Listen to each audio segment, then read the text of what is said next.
question that we ought to be asking ourselves is, why did NATO even exist after 1990? Throughout the whole history of the Cold War, we were told NATO is necessary to defend Western Europe from the Russian hordes, okay? No more Russian hordes. What happens to NATO? It expands, okay? It expands to the east.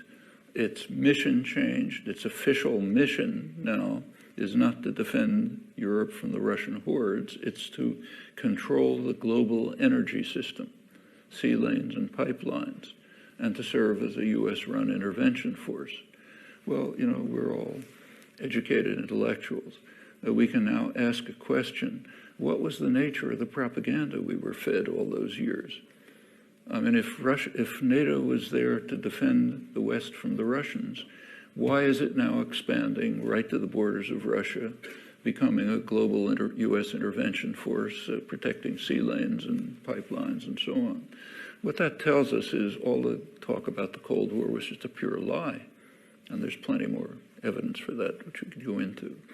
Educated intellectuals don't pursue this line of thought, but it's a pretty obvious one. Well, going on to Ukraine, Mearsheimer's point is that for any Russian leader, whoever it might be, you know, Mahatma Gandhi, Ukraine is right at the core of their geostrategic concerns.